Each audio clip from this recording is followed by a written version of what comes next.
Trekking into stoichiometry. So what you're about to embark upon is an important skill in order to handle your stoichiometry calculations, or really any type of dimensional analysis calculations you end up having to do for the rest of your life. So we're interested in the process. So here's our conversion chart that we'll be using throughout this.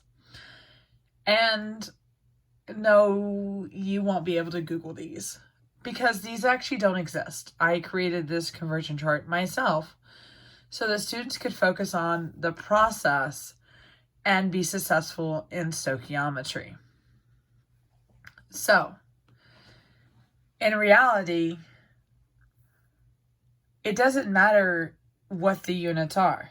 I just had to have a conversion chart, and I can apply the same process as before, and I will be able to figure out how much of something I have.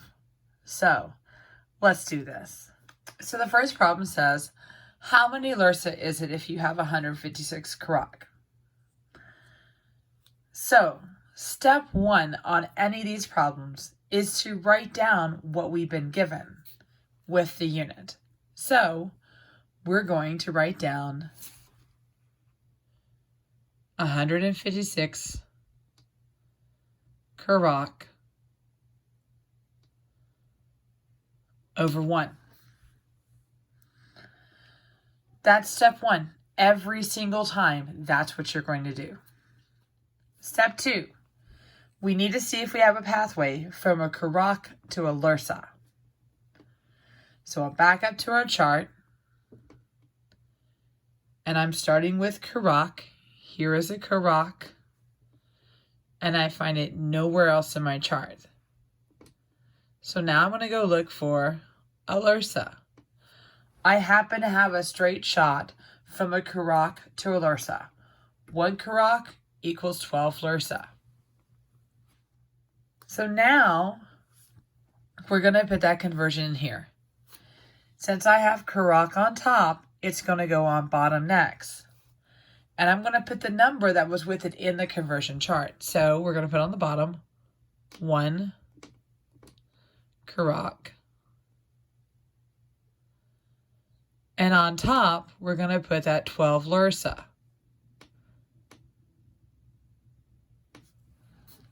Since I have the unit I desire, I'm done. Now I just need to perform the function. So a few more things. Since karak is on top and on bottom, it cancels out. I'm going to take the product of the top, which is 156 times 12. And I'm going to divide it by the product at the bottom, 1 times 1, which is 1. The product of this is 1872 lursa. And that's my answer.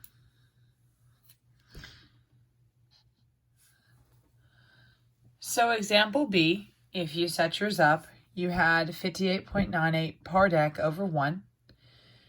And in our chart, we had 1 Maroc equals 1010 par deck. We performed our operation 58.91 times 1 divided by 1010. And we got 0.058396 Maroc.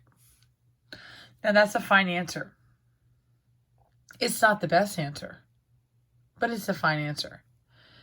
So since I'm only given 2 decimal points here, I really should only record with 2 decimal points at the end.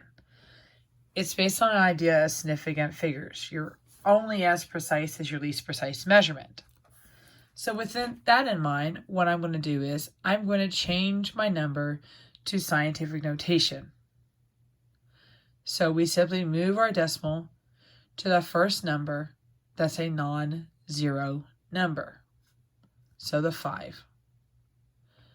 Since I moved it 2 spaces to the right, it becomes a -2. Now, here's what my number looked like when I put in scientific notation. I drew a line right here because I can only have 2 behind the space. And with that in mind, here's my answer here. So just a little bit more detail on that. Here's our next problem. How many Talara is it if you have 156 Varel? So again, step 1 automatically is to put 156 Varel over 1 in the first position. So my next step is to go to my conversion chart and find out what I'm working with.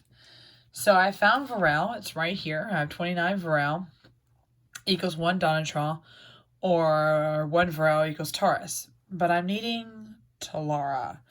So I'm going to look through here, and I only find Talara here.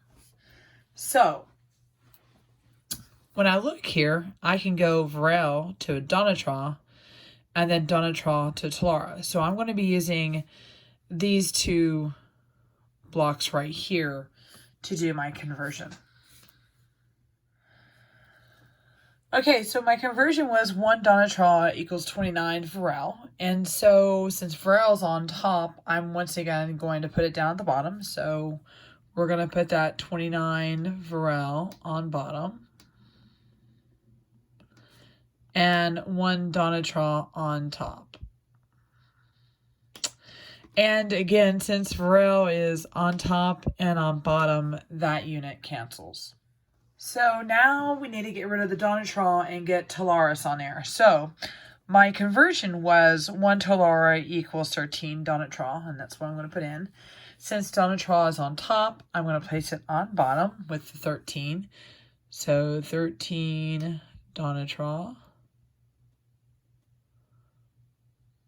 equals 1 Talara. And once again, Donatron is on top and on bottom. It cancels out, and I'm left with my unit. So I'm going to perform my math, and I have 156 times 1 times 1 divided by the product of 1 times 29 times 13. And when I perform that operation, I get 0.41 Talara. Now, like we saw before, there's no decimal here, so I really shouldn't record it at decimal. And so I'm going to put down my final answer is 4 times 10 negative 1 Talara.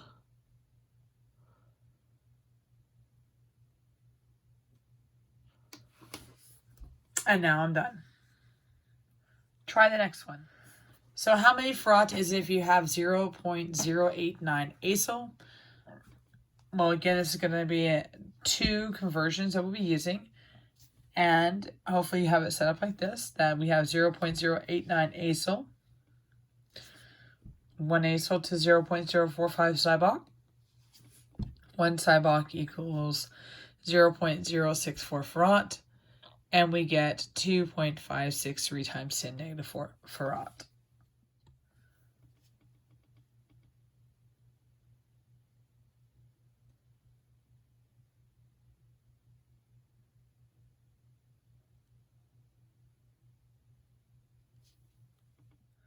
So this next section is what we call more challenging. But you can absolutely handle this. So these have units on the top and the bottom.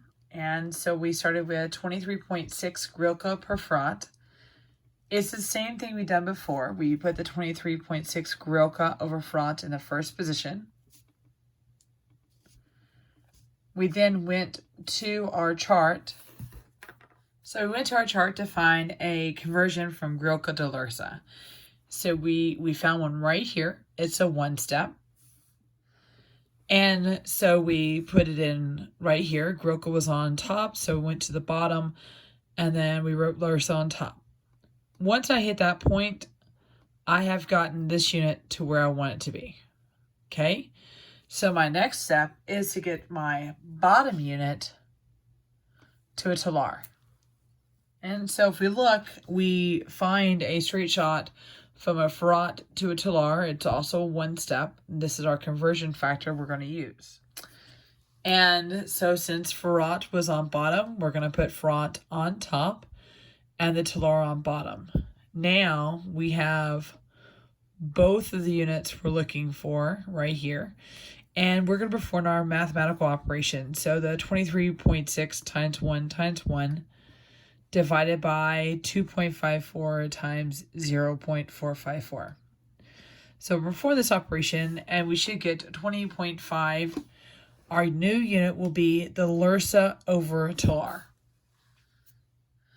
So, if you're feeling confident in your abilities, try out this next section to see how well you do. Again, take care of one unit first and then do the other unit. Process is the same, and this is foundational for what we're working on.